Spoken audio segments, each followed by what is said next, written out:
Top quality और consistent performance के लिए सिर्फ सिल्वर पंप नाम याद रखना।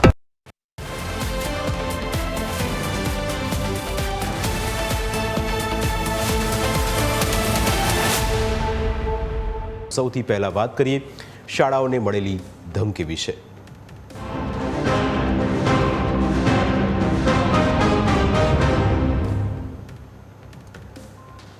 મોદી શાહ ખાલિસ્તાનના દુશ્મન છે, તમારા બાળકોને બચાવી લો। 26મીએ તિરંગો ફરકાવશો તો ઉડાવી દઈશું। 17 ડિસેમ્બર 2025 અમિત શાહના લોકસભા વિસ્તારની જાણીતી સ્કૂલોને બોમ્બથી ઉડાવવાની ધમકી મળ્યાના 36 દિવસ બાદ 23 જાન્યુઆરી 2026 ફરી એક વખત અમદાવાદની આર્મી સ્કૂલ સહિત 15 શાળાને બોમ્બથી ઉડાવી દેવાનો ધમકી ભર્યો મેલ મળતા વાલીઓ ફફડી ઉઠ્યા છે।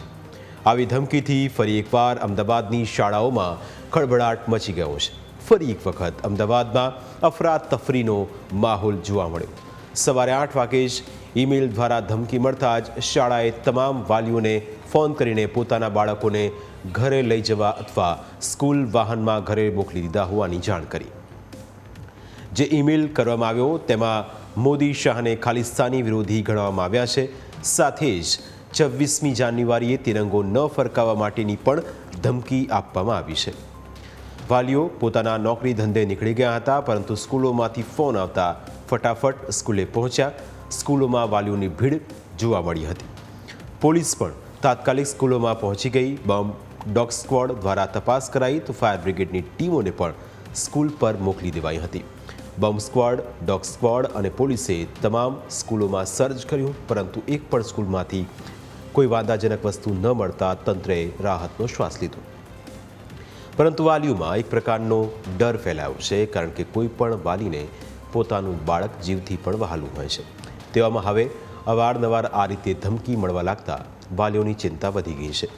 એટલું જ નહીં, આવી ધમકીઓના કારણે વિદ્યાર્થીઓનો અભ્યાસ પણ બગડી રહ્યો છે।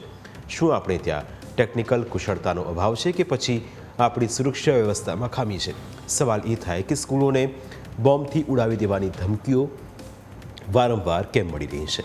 કોણ આવા ધમકી ભર્યા ઈમેલ મોકલી રહ્યું છે? કેમ પોલીસ ઈમેલ મોકલનાર સુધી પહોંચી શકતી નથી? આ સવાલ એટલા માટે ઉઠી રહ્યા છે કારણ કે આપણે ડિજિટલ ભારતની વાતો તો કરીએ છીએ, પણ આ પ્રકારના સાયબર ગુનાઓ પર લગામ લગાવવામાં સફળતા મેળવી શક્યા નથી। તે આપણી સિસ્ટમની સૌથી મોટી નિષ્ફળતા છે। પરંતુ એક વાત સ્પષ્ટ છે કે આવી ધમકીઓ ફક્ત સુરક્ષા એજન્સીઓને પરેશાન કરવા, વિદ્યાર્થીઓ, શાળાઓ અને વાલીઓમાં ડર ઊભો કરવા માટે આપવામાં આવી રહી છે। અમદાવાદની શાળાઓને ફરી એકવાર બોમ્બથી ઉડાવી દેવાની ધમકી જે છે તે મળતા વાલીઓ જે છે તે પોતાના બાળકોને શાળામાં લેવા માટે આવી રહ્યા છે। વાત કરવામાં આવે તો 1 મહિના બાદ ફરી એકવાર અમદાવાદની શાળાઓને બોમ્બથી ઉડાવી દેવાની ધમકી જે છે તે મળી છે। સંત કબીરની તમામ જે 3 બ્રાન્ચ આવેલી છે તેમાં બોમ્બથી ઉડાવી દેવાની ધમકી મળી છે। સાથે સાથે સેન્ટ ઝેવિયર્સ લોયોલાને પણ આ પ્રકારથી ધમકી મળી છે। સત્યમ કિડ્સ જે વસ્ત્રાપુર ખાતે આવેલું છે તેને પણ આ પ્રકારની ધમકી મળતા જ વાલીઓમાં ફફડાટ જે તે ફેલાયો હતો અને ડીપીએસ બોપલમાં ફરી એકવાર જે છે તે ધમકી મળતા ત્યાં પણ તપાસ જે છે શરૂ કરવામાં આવી છે। સંત કબીરના દ્રશ્યો આપણે બતાવશું કે ધમકીનો મેસેજ મળતા જ BDDSની જે ટીમ છે તે પણ અહીં પહોંચી છે। સાથે સાથે પોલીસનો કાફલો પણ અહીંયા તૈનાત કરી દેવામાં આવ્યો છે। ડોસ્કોડ દ્વારા પણ સમગ્ર સ્કૂલનું ચેકિંગ જે છે તે હવે શરૂ કરી દેવામાં આવ્યું છે, કારણ કે કોઈપણ પ્રકારનું રિસ્ક જે છે તે શાળાઓ અને તંત્ર જે છે તે લેવા માંગતું નથી। અને અગાઉ પણ આ પ્રકારની ધમકીનો મેલ જે છે તે મળતો હતો। હાઈકોર્ટમાં પણ અને અન્ય કોર્ટોમાં પણ આ પ્રકારનો ધમકીનો મેલ મળતા તપાસ જે છે શરૂ કરવામાં આવતી હોય છે।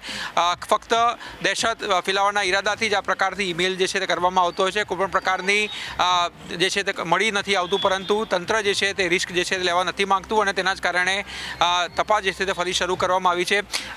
મિત્ર, કયા પ્રકારનો મેલ મળ્યો હતો? શું તમને સ્કૂલમાંથી મેસેજ આવ્યો હતો? વાલી તરીકે સ્કૂલમાંથી મેસેજ એવો આવ્યો હતો કે બાળકોને લઈ જાઓ, અને આવી રીતનો મેલ આવ્યો છે, બોમ્બ ઉડાડવાની ધમકી આવી છે સંત કબીરની 3 બ્રાન્ચમાં। તો તરત આવ્યા અને બાળકોને લેવા આવી ગયા અમે લોકો। એક દહેશત હતી કે તમને ખ્યાલ છે કે આ પ્રકારના ફેક ઈમેલ્સ જ આવતા હોય છે? હા, ફેક જ છે, પણ રિસ્ક લેવાની આની અંદર સ્કૂલ પણ રિસ્ક ના લે અને રિસ્ક લેવું પણ ના જોઈએ। એટલે એની હિસાબે બાળકોની સેફટી પ્રાયોરિટી હોય છે, એટલે એ પ્રમાણે લેવા આવી ગયા અમે લોકો। તો વાલીઓ જે છે તે શાળામાં પહોંચી રહ્યા છે। 26મી જાન્યુઆરી છે અને ત્યારે સમગ્ર દેશમાં પણ એલર્ટ જે છે તે જારી કરવામાં આવતું હોય છે, અને તેના જ કારણે જે કહી શકાય કે તંત્ર જે છે તે રિસ્ક લેવા નથી માગતું અને શાળાઓમાં તપાસ જે છે તે શરૂ કરાઈ છે। જે ઈમેલ આઈડીથી ઈમેલ મોકલવામાં આવ્યો તેને હજુ ટ્રેસ નથી કરી શકાયો કે કોઈ વ્યક્તિ અથવા જૂથે પણ તેની જવાબદારી લીધી નથી, પરંતુ ભૂતકાળમાં બનેલા આવા કિસ્સાઓમાં સમાન પ્રકારની પેટર્ન જોવા મળી છે. જે રીતે અમદાવાદમાં ધમકીભર્યા ઈમેલ આવ્યા તેવી જ રીતે નોઈડાની અનેક શાળાઓને બોમ્બથી ઉડાવી દેવાની ધમકી આપવામાં આવી છે. આવી ધમકીઓનો ઉદ્દેશ વિદ્યાર્થીઓ અને વાલીઓમાં ડર ફેલાવવાનો છે. ધમકીઓનો ઈરાદો 26મી જાન્યુઆરીની રાષ્ટ્રીય ઉજવણીને અસર કરવાનો છે. વિદ્યાર્થીઓને રાષ્ટ્રભાવનાથી વંચિત રાખીને તેમને ડરપોક બનાવવાનો હોઈ શકે છે. આવી ઘટનાઓને વિદેશી તત્વો દ્વારા ભારતમાં અસ્થિરતા ફેલાવવાના પ્રયાસ તરીકે જોવામાં આવે છે, પરંતુ તેના માટે કોઈ પુરાવા નથી. આવી ધમકીઓનો ઈરાદો સુરક્ષા એજન્સીઓને તેમના મુખ્ય કાર્યથી ધ્યાન ભટકાવવાનો હોઈ શકે છે. આવા ઈમેલ મોટેભાગે ડાર્ક વેબના સહારે કરવામાં આવતા હોય છે અને તે VPN પ્રોટેક્ટેડ હોય છે, એટલે તેને ટ્રેક કરી શકાતા નથી. ગુનેગારો તેનો જ ફાયદો ઉઠાવી રહ્યા છે. આ ઈમેલમાં ખાલિસ્તાનીઓનો ઉલ્લેખ કરવામાં આવેલો છે, એટલે આમાંથી 2 થી 3 શક્યતાઓ દર્શાવવામાં આવી રહી છે. નિષ્ણાતોના કહેવા પ્રમાણે આ ઈમેલ ખાલિસ્તાની સમર્થકો અથવા ખાલિસ્તાની જૂથ દ્વારા કરવામાં આવ્યો હોઈ શકે છે. પાકિસ્તાનની ISI અથવા અન્ય એજન્સીઓ ખાલિસ્તાનીઓને સમર્થન આપીને આવી કાર્યવાહી કરાવી શકે છે, પરંતુ તેનો કોઈ જ સ્પષ્ટ પુરાવા નથી. હવે ખાલિસ્તાનીઓ કેમ આવી પ્રવૃત્તિઓને અંજામ આપે છે તેવો પ્રધાનમંત્રી નરેન્દ્ર મોદી અને ગૃહમંત્રી અમિત શાહને કેમ દુશ્મન માને છે, આ સવાલનો જવાબ અમે તમને આપીશું. પરંતુ તે પહેલાં ખાલિસ્તાન આંદોલન શું છે એ જાણવું જરૂરી છે. ખાલિસ્તાન આંદોલન એ એક અલગાવવાદી આંદોલન છે. આંદોલનનો ઉદ્દેશ પંજાબમાં શીખો માટે એક સ્વતંત્ર રાષ્ટ્ર બનાવવાનો છે. હકીકતમાં આ વિચાર 1947ના ભારત પાકિસ્તાન વિભાજન સમયે ઉદ્ભવ્યો હતો, પરંતુ તે 1970-80ના દાયકામાં વધુ ઉગ્ર બન્યો. આ આંદોલન પાકિસ્તાનની રચના જેવું છે, જેમાં મુસ્લિમો માટે અલગ રાષ્ટ્ર બનાવવામાં આવ્યો હતો. ખાલિસ્તાનીઓ શીખોને હિન્દુઓથી અલગ રાષ્ટ્ર તરીકે જુએ છે અને શીખ ધર્મને હિન્દુ મૂળથી અલગ કરવા માગે છે. આ આંદોલનને ભારત સરકાર રાષ્ટ્રીય સુરક્ષા માટે ખતરો માને છે અને આંદોલન સાથે જોડાયેલા કેટલાક જૂથોને આતંકવાદી સંસ્થાઓ તરીકે જાહેર કર્યા છે. તેઓ કેમ ભારત સરકારને નફરત કરે છે તેની વાત 1984 સાથે જોડાયેલી છે. 1984માં ઓપરેશન બ્લુ સ્ટારમાં ભારતીય સેનાએ કરેલી કાર્યવાહીમાં અનેક શીખો માર્યા ગયા હતા. ત્યારબાદ ઇન્દિરા ગાંધીની હત્યા થઈ અને તેના પછી દેશભરમાં શીખ વિરોધી રમખાણો શરૂ થયા, જેમાં હજારો શીખો મોતને ભેટ્યા, જેને ખાલિસ્તાનીઓ શીખ નરસંહાર તરીકે જુએ છે અને તેના માટે ભારત સરકારને જવાબદાર માને છે. ખાલિસ્તાનીઓ માને છે કે શીખોને ભારતમાં બીજા દરજ્જાના નાગરિક તરીકે જોવામાં આવે. તેઓ માને છે કે તેમના ધાર્મિક અધિકારોનું રક્ષણ થતું નથી અને તેઓને અન્ય ધર્મોમાં રૂપાંતરિત કરવાના પ્રયત્નો થઈ રહ્યા છે. પંજાબમાં બેરોજગારી અને કૃષિ સમસ્યાઓને પણ તેઓ સરકારની વિરુદ્ધમાં ઉપયોગ કરે છે. કેટલાક રિપોર્ટ્સ પ્રમાણે પાકિસ્તાનની ISI જેવી એજન્સીઓ પણ આ આંદોલનને સમર્થન આપે છે, કારણ કે તેમના માટે ભારતને અસ્થિર કરવાનો આ એક સૌથી મોટો માર્ગ છે.